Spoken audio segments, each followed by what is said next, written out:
ناظرین کرام آپ کو ایک بار پھر سے خوش آمدید کہتے ہیں مسافر رمضان میں۔ ناظرین مہینوں کا سردار ماہ رمضان المبارک سایہ فگن ہونے کے بعد اب ہم سے رخصت ہونے کو آیا ہے۔ یہ مبارک مہینہ چند دنوں بعد ہم سے روپوش ہو جائے گا، اور ان ایام میں جو بھی نیکی کا کام ہوا ہو وہ اللہ تعالیٰ کی توفیق سے ہوا ہو، اور لہٰذا اگر ہم اس مہینے میں کوئی بھی نیکی کر سکے تو اس پر غرور دل میں نہ آنے پائے، کیونکہ اللہ کے نیک بندوں کے بارے میں قرآن پاک کی سورۃ المومنون کہتی ہے کہ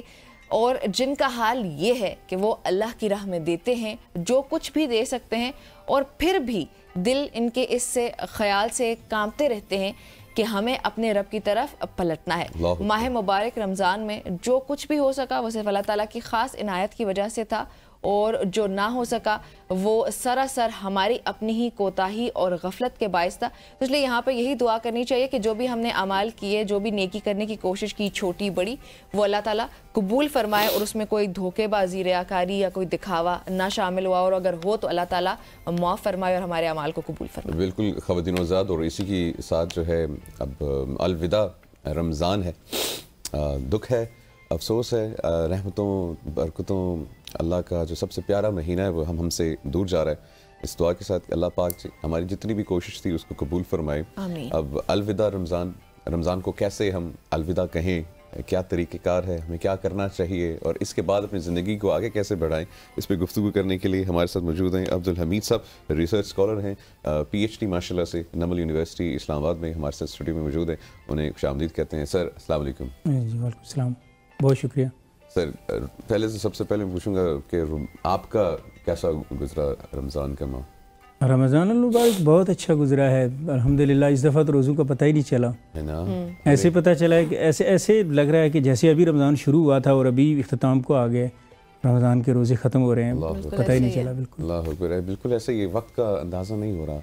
اور اللہ کا سب سے پیارا مہینہ رمضان المبارک، رحمتوں والا مہینہ اب ہم سے دور جا رہا ہے، ہم سے دور جا رہا ہے۔ بالکل دکھ بھی ہوتا ہے، اور یہ بھی ایک ہم نے پوچھا تھا تو مفتی صاحب نے بتایا کہ ایمان کی نشانی ہے کہ دکھ ہونا، لیکن بہرحال اب اس کو ہم کس بہتر انداز میں جو ہے الوداع کہہ سکتے ہیں؟ رمضان المبارک دراصل میں سمجھتا ہوں کہ یہ ہماری جو ریلیجیس لائف ہے اس کو اپ گریڈ کرنے کے لیے آتا ہے۔ اللہ رب العالمین نے یہ مہینہ جو عطا کیا، یہ ہمارا لائف اسٹائل جو ہے وہ اس کو اپ کرنے کے لیے، اپ گریڈ کرنے کے لیے ہمیں عطا کیا ہے کہ ہم جہاں کھڑے ہیں وہاں رکے نہ رہیں، ہم آگے جائیں، ہم نماز پڑھیں تو ہماری نماز ہمارے کیریکٹر میں تبدیلی لائے، ہم روزہ رکھیں، ہمارا روزہ ہماری زندگی میں، ہماری معاشرتی معاملات میں، ہماری لائف اسٹائل میں چینجنگ لائے، تبدیلی لائے۔ اور روزے کا مقصد بھی یہی ہے، قرآن مجید نے واضح کر دیا ہے کہ لعلکم تتقون، کہ لوگو تم صرف اپنے آپ کو ایک مقام تک ہی محدود نہ رکھو کہ بھائی نماز پڑھ لی ایک عادت بن گئی، روزہ رکھ لیا ایک عادت بن گئی، زکوٰۃ دے لی ایک عادت بن گئی، حاجی صاحب ہو گئے ایک عادت بن گئی، یا ان دنوں لوگ رمضان میں عمرے زیادہ کرتے ہیں تو ایک عادت بن گئی اور ایک فیشن بن گیا، تو اس کو فیشن کی حد تک نہیں، روزہ جو ہے وہ انسان کو اپ گریڈ کرنا چاہتا ہے۔ کچھ لوگ ہوتے ہیں وہ یہ کہتے ہیں نا کہ جی ہم تو جی ہر رمضان میں جی عمرے پہ جاتے ہیں، اللہ کا دیا وہ بہت کچھ ہے جی، لیکن ساتھ میں یہ بھی بتا دیجیے اللہ کا جی ہم ہر راز پچھلے 5 سال سے کر رہے ہیں عمرے، وہ دکھاوے کی جیسے ہم بات کر رہے ہیں نا کہ دکھاوا نہیں، دکھاوے والی بات ہے، لیکن روزے میں جو ہے وہ چونکہ دکھاوا ہے نہیں ہے۔ آپ باقی عبادات میں دیکھیں دکھاوا ہے، نماز دیکھیں، نماز بندہ کسی کو دکھانے کے لیے پڑھ سکتا ہے، اب حج جو ہے وہ تو زیادہ تر تو دکھانے کے لیے، میں تو نہیں کہتا کہ لوگ دکھانے کے لیے کرتے ہیں، لیکن دکھاوے کے لیے ہوتا ہے۔ اسی طرح عمرے، اسی طرح اور عبادات جو ہیں وہ جہاد کے بڑے زور پر جو ہے وہ باتیں زوروں سے باتیں کی جاتی ہیں۔ ابھی ویسے ذہن میں آپ نے حج کا نام لیا نا، تو آپ اس پہ کنٹینیو کیجئے گا، یہ جو حاجی لگا لیتے ہیں نام کے ساتھ حج کے بعد، کیا یہ ضروری ہے؟ یہ کیوں ہوتا ہے؟ اس کی کیا لاجک ہے؟ حاجی لگا سکتے ہیں، سابقہ لگ جاتا ہے لوگوں کے ساتھ، چونکہ نام تھوڑا سا بڑا بھی ہو جاتا ہے اور لوگ جو ہے وہ اپنے آپ کو تھوڑا سا ہائی لائٹ بھی کر لیتے ہیں اس کی وجہ سے، لیکن میں سمجھتا ہوں کہ ضرورت نہیں ہوتی اس کی۔ حاجی جو ہوتا ہے وہ اس کا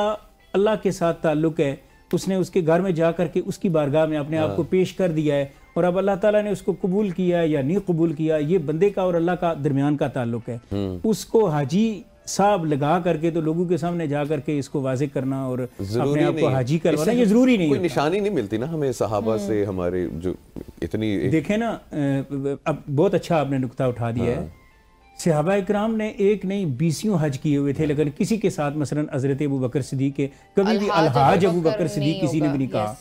کیوں نہیں انہوں نے اپنے ساتھ حاجی کا لفظ یہ سابقہ کیوں نہیں لگایا ٹائٹل یہ اس کی ضرورت ہی نہیں تھی اس لیے کہ ان کا تعلق اپنے رب کے ساتھ بڑا مضبوط تھا اور اس میں ان کو کسی اور کو دکھانے کی ضرورت ہی نہیں ہے وہ بہترین طریقے سے رب کی بارگاہ میں اپنے آپ کو پیش کرتے تھے اور ہمیں بھی انہوں نے یہی سبق دیا کہ ہم اگر حج کرتے ہیں تو حج کر کے تو ہم بھول جائیں بس لوگوں کو بتانے کی ضرورت نہیں ہے یہ ٹائٹل ہمارے ساتھ لگ گیا تو اللہ کے لیے نا حج بھی اگر کیا تو وہ ہر عبادت اللہ کے لیے اللہ کے لیے عبادت کیا اور اسی طرح یہ روزہ جو ہے آپ نے پوچھا سوال کیا اس کا یہ دوسرا حصہ ہے کہ روزہ جو ہے یہ بیسیکلی اللہ اور بندے کے درمیان ایک راز ہے دیکھیں نا ایک بندہ چھپ کر کے پانی پی لیتا ہے تو اب اس کو کوئی دیکھنے والا نہیں ہے لیکن اب اللہ تو دیکھ رہا ہے اللہ تو دیکھ رہا ہے اب وہ چھپ کر کے کوئی چیز کھا لیتا ہے تو اب کوئی بندہ اس کو دیکھنے والا نہیں ہے لیکن اللہ تو دیکھ رہا ہے اس لیے یہ اللہ اور بندے کے درمیان راز ہے اور اسی راز کی بنیاد پر ایک حدیث میں آتا ہے نبی پاک صلی اللہ علیہ وسلم نے فرمایا کہ اللہ رب العالمین نے ارشاد فرمایا حدیث قدسی ہے اللہ رب العالمین نے ارشاد فرمایا کہ روزہ میرے لیے ہے اور میں خود اس کی جزا دوں گا اب میرے لیے حالانکہ نماز بھی اسی کے لیے ہے حج بھی اسی کے لیے باقی عبادات بھی اسی کے لیے لیکن روزے کو خاص اس نے میرے لیے کیوں کہا اسی لیے کہا ہے کہ بندے اور اللہ کے درمیان یہ راز ہے یہ راز افشا نہ ہونے پائے راز ہے مجھے صرف اسی کو پالوں یہ اسی کو پانا ہے اور پھر ایک دوسری حدیث میں یوں بھی آتا ہے کہ میں خود اس کی جزا ہوں یعنی میں خود اس کی جزا ہوں دنیا اللہ کو پانے کے لیے دنیا اللہ کو پانے کے لیے پوری دنیا لگی ہوئی ہے کہ اللہ مل جائے اللہ مل جائے اللہ مل جائے روزے دار کی کتنی بڑی شان ہے کہ اللہ فرما رہا ہے میں خود اس کو مل جاتا ہوں ایک الگ انٹری بنا دیجیے اور سوچے کہ مطلب دروازہ جو الگ دروازہ ہے صرف روزے داروں کی اس دروازے سے جنت میں صرف روزے دار جو ہیں وہ داخل ہوں گے روزے دار اور دیکھیں کتنی خوبصورت بات ہے کہ جیسے آپ نے کہا کہ اللہ کہتے ہیں کہ میں خود اس کا اجر دوں گا نا تو آپ امیجن کریں کہ وہ پھر اجر کتنا زیادہ ہوگا اور وہ کس قسم کا اجر ہوگا جو کہ مقرر یا مختص نہیں کیا گیا کہ وہ انسان کا تصور بھی نہیں وہاں پہ جا سکتا جو وہ اجر ہوگا میں آپ کی بات کو مکمل کر دوں کہ رمضان کے علاوہ جو ہماری عبادتیں ہیں ہم جب عبادت کرتے ہیں تو اس کا اجر جو ہے اس کا ثواب جو ہے یا اس کی جزا وہ یعنی ڈبل سے لے کر کے ٹرپل یا 700 گنا تک چلی جاتی ہے رمضان لیکن روزے کے بارے میں اللہ تعالیٰ نے فرمایا کہ روزہ اس سے مستثنی ہے یعنی ایکسیپشن ہے اس کی آؤٹ ہے اس سے اس کی جزا جب میں دیتا ہوں تو میں اپنے معیار کے مطابق دیتا ہوں اس کی کوئی حد نہیں ہے باقی عبادات کی حد ہے جزا کے لیے روزے کی حد نہیں ہے مقرر کر دیا جی یہ نیکی کرو گے اس کی اتنی یہ کام کرو گے اس کی مطلب اللہ نے کہا میں جزا دوں گا تو وہ تو پھر اللہ تعالیٰ کی رحمتوں کا کوئی حساب ہی نہیں ہے ایسا ہی ہے ابھی جی پوچھیں میں یہی پوچھنے لگی تھی کہ اب جب رمضان المبارک کا اختتام ہے ہم لوگ افسردہ ہوتے ہیں یہ کہتے ہوئے بھی کہ رمضان ہمارے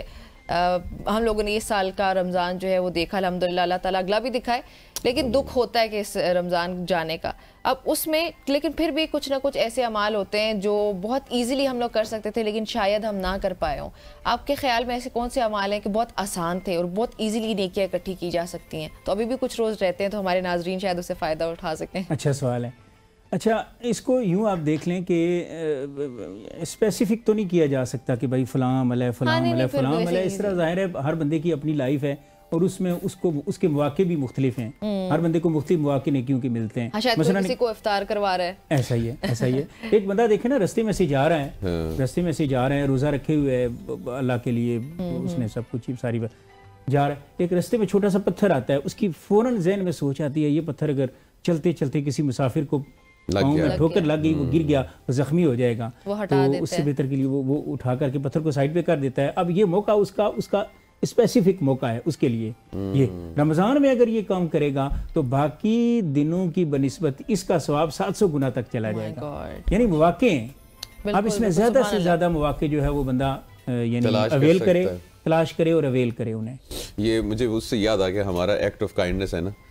ہمارا اپنے شو میں ہم اپنے پروگرام میں ہمیشہ سٹارٹ لیتے ہیں تو ہم اپنے ناظرین کو بتاتے ہیں کہ آپ نے اپنے دن کا آغاز کیونکہ ہمارا مارننگ شو ہے تو اپنے دن کا آغاز کوشش کریں نیکی کرنی ہے آپ نے اور وہ چھوٹی بڑی کوئی بھی نیکی ہو سکتی ہے پانی پلائیں مسکرا کے کسی سے بات کریں بہت اچھا ہمیں وہ یاد آ گیا انداز ہے اس میں ظاہر ہے دیکھیں نا وہ نبی پاک صلی اللہ علیہ وسلم نے اتنا ارشاد فرمایا تھا کہ ایک مسلمان بھائی جب دوسرے مسلمان بھائی سے ملتا ہے اگر وہ یعنی مسکراہٹ سے، خوش لہجے سے یا مسکراہٹ چہرے پر سجا کر کے ملتا ہے تو یہ بھی نیکی ہے. یہ بھی حالانکہ اس نے کیا کچھ نہیں ہے. دیکھیں اسلام تو اتنا خوبصورت ہے نا کہ آپ کسی کے بارے میں اچھا گمان رکھتے ہیں تو وہ عبادت کاؤنٹ ہوتی ہے. تو اس سے زیادہ خوبصورت دین کیا ہو سکتا ہے اور آسانی کیا ہو سکتی ہے. اور پھر اس پر ایک مستضاد میں ایک اور بات کہہ دوں کہ ایک آدمی مثال کے طور پہ نیکی کی اگر نیت رکھتا ہے، ارادہ کرتا ہے، ہاں تو اس کو ثواب مل جاتا ہے، اس کو فوراً ثواب مل جائے گا. اس پر عمل کرنے کا اس کو موقع ملا یا نہیں ملا. اور اگر اس کے مقابلے میں برائی کا ارادہ کرتا ہے تو اس کا گناہ لکھا نہیں جائے گا جب تک اس پر عمل نہیں کرے گا. یعنی اسلام انسان کو یعنی آسانی بھی دیتا ہے اور اس کی زندگی کو اپ گریڈ کرنا چاہتا ہے کہ اے انسان تو اپنے آپ کو اٹھا. نیکیاں کرنا بڑا آسان ہے نا مسلمانوں کے لیے، بہت ہی زیادہ آسان ہے. تو ابھی رمضان المبارک جانے کے بعد مطلب آخر میں خدا نہ خواستہ، اللہ نہ کرے کہ ہم میں سے کوئی بھی اتنا بدقسمت ہو، تو پھر بھی وہ لوگ جو اس کا فائدہ نہ اٹھا سکے اور رمضان کے بعد مثبت رویے میں کوئی تبدیلی نہ آنا، یہ کتنی بڑی بدقسمتی ہے اور اس کو پھر کیسے ٹیکل کرنا چاہیے؟ ایک حدیث شریف میں آتا ہے نبی پاک صلی اللہ علیہ وسلم ایسے اپنی مسجد میں ممبر پہ آپ جانے لگے، آپ نے پہلا قدم مبارک رکھا تو آپ نے فرمایا آمین. تو بڑی معروف حدیث ہے، تو وہ ساری حدیث میں نہیں سنا رہا، اس کا صرف میں اپنے مقصد کا 3 بار آمین کہا. تو میں اس میں مقصد کا جملہ صرف آپ کے سامنے رکھنا چاہتا ہوں کہ نبی کریم صلی اللہ علیہ وسلم نے فرمایا آمین. بعد میں صحابہ کرام نے پوچھا یا رسول اللہ آپ نے 3 مرتبہ آمین فرمایا، کیا وجہ؟ تو ان میں سے ایک بات آمین کہنے کی یہ تھی کہ ایک مسلمان نے رمضان المبارک کا مہینہ پا لیا، اس میں روزے رکھ کر کے اپنے آپ کو بخشوا نہ سکا، رب کی رضا نہ حاصل کر سکا، تو وہ تباہ و برباد ہو گیا. اور جبریل نے یہ دعا کی، آپ صلی اللہ علیہ وسلم کے لبوں سے یہ آمین نکلا. اندازہ لگا لیں کہ آمین اگر محمد عربی صلی اللہ علیہ وسلم کے لبوں سے کسی دعا کے لیے نکلے تو اس کی قبولیت میں کوئی شک رہ جاتا ہے؟ کوئی شک نہیں رہ جاتا. تو اندازہ لگا لیں اس بندے کا کیا حال ہوگا جو بندہ رمضان پا لے اور اس کے باوجود رب کی رحمت اس کو سمیٹ نہ سکے. بالکل. اچھا ایک اس میں یہ روزے دار کا ہے، دوسرا نافرمان اولاد کا تھا، اور تیسرا میں اپنی نالج کے لیے پوچھ رہی ہوں، میرے ذہن سے نکل گیا، رکھنے والے. تیسرا کینہ والدین کا،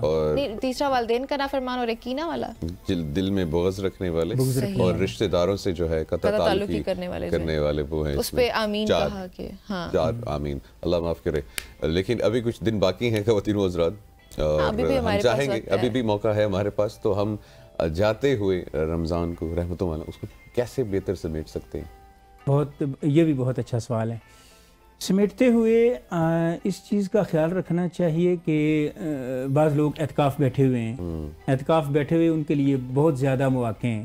بندہ جب دنیا کی زندگی میں رہتے ہوئے معاملات طے کرتا ہے، سنوارتا ہے، زندگی کے بہت سارے کام جو ہے وہ سلجھاتا ہے یا بہت سارے کام نپٹاتا ہے،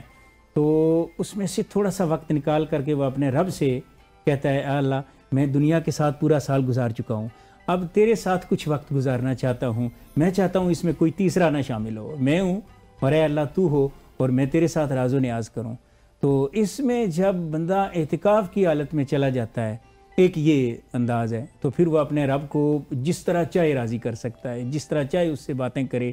اور یہ آپ کبھی تجربہ کیجئے گا کہ بندہ جب اکیلا ہوتا ہے نا، اکیلا، تو اکیلے ہو کر کے بس اپنے رب کے ساتھ جب باتیں کرتا ہے نا بندہ، تو اس میں جتنا اس کو قلبی سکون ملتا ہے وہ ہو سکتا ہے وہ پوری زندگی نمازیں پڑھتا رہے تو پوری زندگی کی نمازوں میں سکون نہ ملے. وہ اکیلے جب اپنے رب سے گفتگو کرتا ہے. اسی طرح روزہ بھی بذات خود جو ہے وہ جب کلوزنگ کی طرف بندے کو لے کے جاتا ہے تو کلوزنگ میں بھی بندہ جو ہے وہ اپنے رب کو بھولتا نہیں ہے، یاد رکھتا ہے اپنے رب کو اور قدم قدم پہ یاد رکھتا ہے. دیکھیں ایک مزدور ہے مثال کے طور پہ، آپ اس کو کام پہ لگاتے ہیں، وہ بڑے اچھے طریقے سے کام کرتا ہے. اب یہ میں ایک بڑا اہم نقطہ آپ کو اس طرف لانا چاہتا ہوں. بڑے اچھے طریقے سے وہ کام کرتا ہے اور بڑی محنت کرتا ہے، بڑی جان کاہی کے ساتھ، مشقت کے ساتھ وہ سارا کام نپٹا کر کے آپ کو آ کر کے تو رپورٹ دیتا ہے بھئی میں نے کام مکمل کر لیا. آپ اس کو اس کی مزدوری مثال کے طور پہ 1000 روپیہ اس کی مزدوری بنتی ہے، آپ اس کو مزدوری دیتے ہیں. مزدوری دینے کے بعد آپ کہتے ہیں یار آپ نے کام بہت اچھا کیا ہے، یہ 500 روپیہ میری طرف سے اضافی آپ کو دیا جاتا ہے. تو وہ اس مزدور کے دل کی کیفیت کیسی ہوگی، ذرا ایک یہ چیز ذہن میں رکھیں. دوسرا آپ اندازہ کہیں کہ وہ تو ایک دنیا دار ہم جیسا بندہ ہے کہ جو کسی مزدور کو یعنی 1000 روپیہ 1500 2000 روپیہ مزدوری دے دیتا ہے. تو وہ ساری کائنات کا مالک جب ایک روزے دار مزدور کو مزدوری دینے لگتا ہے تو پھر وہ بے حساب دیتا ہے، بے حساب دیتا ہے. جب وہ خوش ہو جائے نا تو پھر بندے کی دنیا بھی سنور جاتی ہے، آخرت بھی سنور جاتی ہے. بس بندے کو اویل کرنا چاہیے، کوئی موقع ضائع نہیں کرنا چاہیے. خواتین و حضرات، آپ دیکھتے رہیں اوصاف رمضان، اور اسی کے ساتھ ساتھ جو ہیں انشاءاللہ ہمارے پاس نئے گیسٹ بھی ہوں گے، ہم ان سے بھی جو ہے پروگرام کا سلسلہ جاری رکھیں گے. اور عبدالحمید صاحب، آپ کا بہت بہت شکریہ، آپ نے بہت خوبصورت گفتگو کی، اور اللہ کرے آپ کی گفتگو سے جو ہے ہمارے ناظرین جو ہیں کچھ سبق حاصل کریں اور اپنی زندگی میں جو ہے اس کو عملی طور پہ لے کر آئیں. خواتین و حضرات، یہاں ہم شامل کریں گے بریک. دیکھتے رہیں اوصاف رمضان.